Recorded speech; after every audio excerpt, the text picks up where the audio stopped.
Hey guys, so originally I had planned to make a makeup tutorial, but that didn't work out too well due to the fact that I don't know, I just feel like it was stressful. So if you are a makeup artist that does makeup tutorials on the daily, like props to you, girl, because I don't know how the hell you do it. Like, I was losing my patience, nothing was coming out right, and I was like, usually my makeup comes out, my eyeliner comes out right every time, like the first time. And for some reason in this video, literally I had to fix that shit like 50 times. I was getting so annoyed. So I was like, you know what, fuck this. I'm just gonna use this as, I guess, I don't know, it'll just play while I'll tell you guys my story time. But I did want to tell you guys, like, this night, I was planning on recording, like, my whole night, and that just did not work out. Like, it didn't work out, okay? It's actually kind of hard to vlog, especially in Texas, because a lot of people look at you like, what the fuck are you doing? Like, why are you recording yourself? You know, like, it's just, but I don't give a fuck. I really don't care what people think. I will do it, but it was just hard because I was trying to enjoy myself. You know what I mean? And I was trying to have a good time. So I was like, you know what, fuck it. I'm just gonna cut it here, and that'll be it.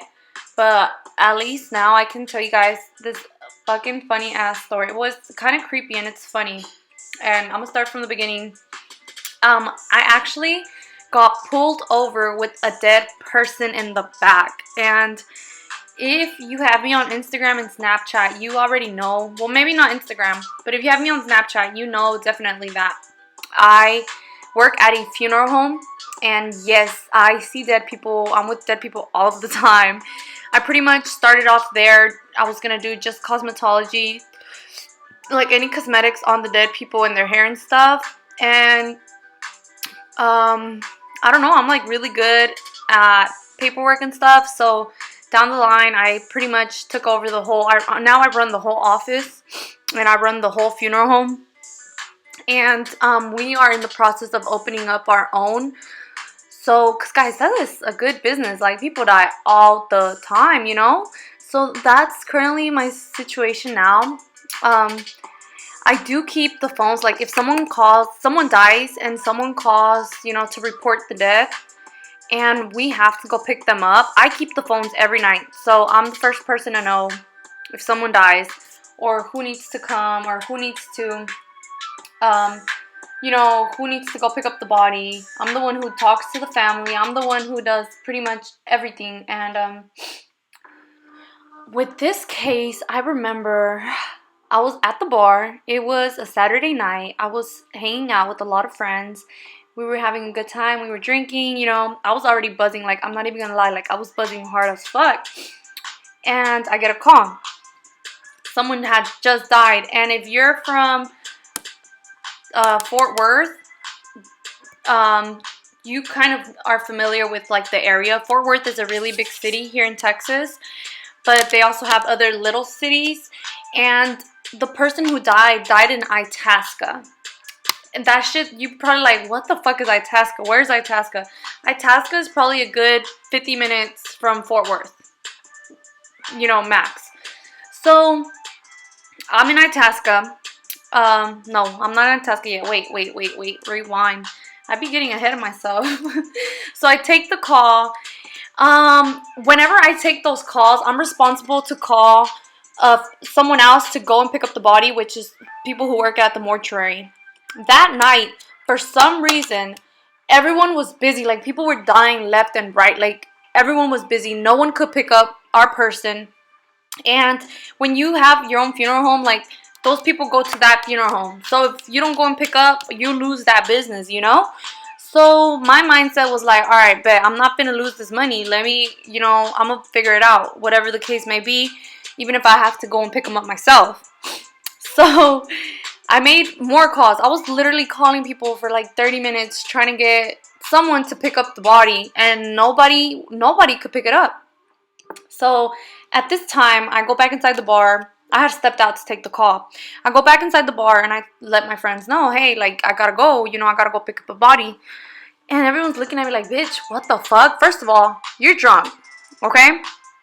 Second of all, like, what the fuck? What do you mean you have to go pick up a body? Like no one understands like what goes on behind closed doors in a funeral home. Like, I'm perfectly comfortable being around a dead person. Like, I feel nothing. First of all, because I'm a strong believer of God, and I'm a strong believer of everything. So yes, if I'm gonna give that person peace, and if you have me on Snapchat, sometimes I be fooling and sometimes I be playing around, but at the end of the day, like, I know that what I believe in, and I know, like, God's me, so I don't be worried about, like, oh my God, demons and da da da. Like, I believe in that shit, but it don't affect me because I don't let that negativity into my life.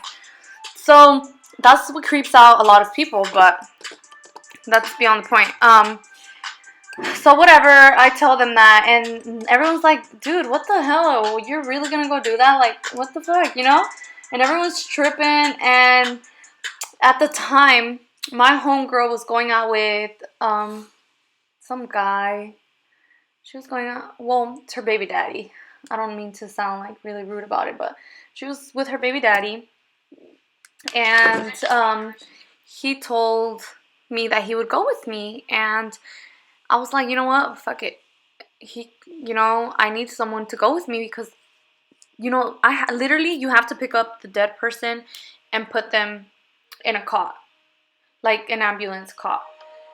So I picked up the person.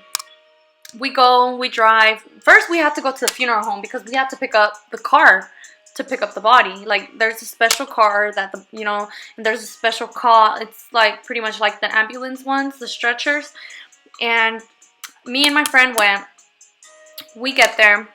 I don't even think my boyfriend was at work because my boyfriend works weekends.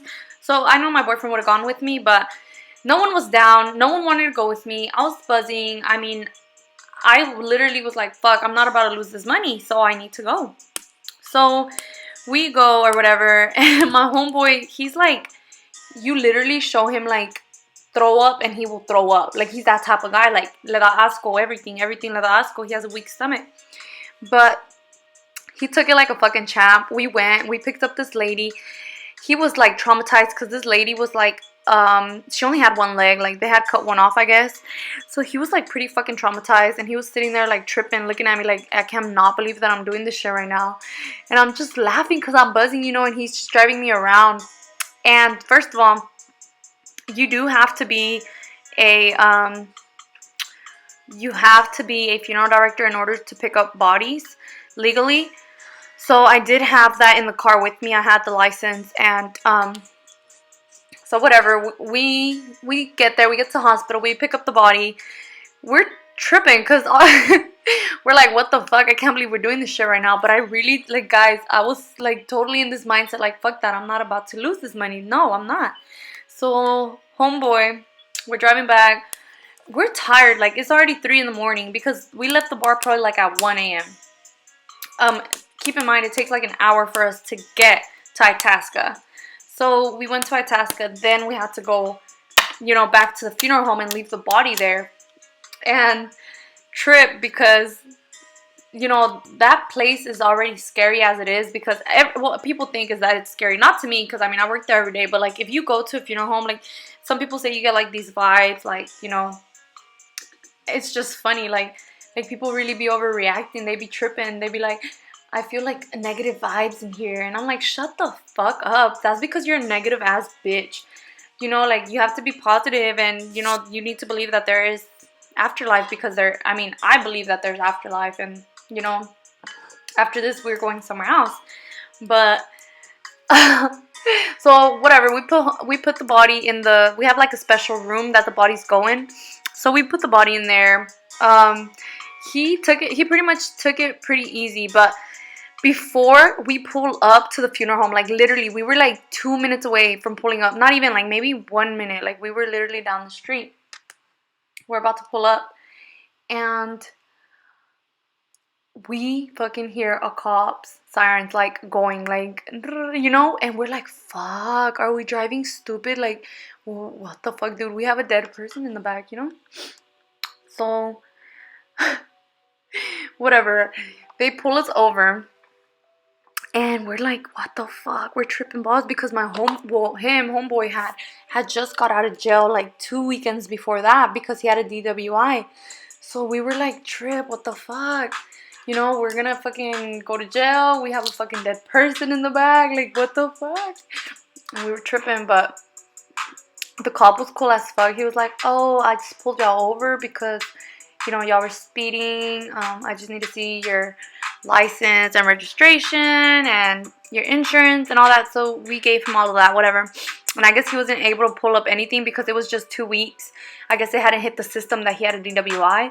So he let us go. Like, I was like, oh my God. Like, imagine if we would have like gone to jail. Like, that body would have just stayed there. Like, what the fuck? That was a fucking trip, guys. I was like, oh my God, I cannot believe they just pulled us over. Oh, and you know what? We did get a ticket. We got a ticket for, what? I think we got a ticket for the speeding because we were speeding. But I took care of that ticket and I was like, fuck that. I'm never doing that shit again. Like, I learned my lesson. Like, that shit was like creepy. Like, I was like, why the fuck am I here this late? Like, you know, like there comes a point in time where you're like, all right, I don't need it that bad, which I didn't need the money that bad, but I did not want to lose that call. Like, I didn't want to lose it. So we took a fucking joyride for real. I don't talk to homeboy no more that much, but he came in clutch as fuck, and I made sure he was taken care of. You know, I cut him a check. But yeah, guys, that is what happened to me. I got pulled over with a dead person in the back, and the cop was like, oh, you know, like, this is why y'all are speeding, no wonder. And we're like, yeah. We're trying to get the fuck home, you know. And we went back home, whatever. We fucking kept partying after that. But overall, it was a good time, and we enjoyed ourselves, and it was just fun. Like, we're like, you know what, fuck it. We had fun. And it was a crazy experience. Like, my homeboy was like talking about it for like 2 weeks. He was like, what the fuck, bro? Like, I can't believe that shit happened. And it was funny as fuck because, te digo, like, this nigga, like, he has a weak stomach, le da asco, everything. So I really thought he was gonna, like, throw up on me when we went to the nursing home to pick up the body. Like, I was like, fuck, he's gonna, like, you know, throw up. And he worked, like, it worked out because he worked at a dealership, so he had just got off work when we went to the bar. So he was already all dressed up and shit. And then I was all dressed up because we were going out. So we showed up all classy and shit, like, yeah, like, it was pretty fucking cool, man. But yeah, guys, that was my story time. If you guys want to hear more story times, please let me know, because I've been having some crazy ass stories. And this night was also another crazy ass story. And I'm sorry if you had to see like all my caca faces, because I be making these ugly ass fucking faces. And then my novela's playing in the back. Like, you see that shit? That's Teresa. Y'all need to go watch that. It's on Netflix. That shit is bomb as fuck. But yeah, guys, anyways, I love y'all, and thank you for even listening to my annoying ass, and for even watching me. Like, dude, thanks. I appreciate y'all. Mwah.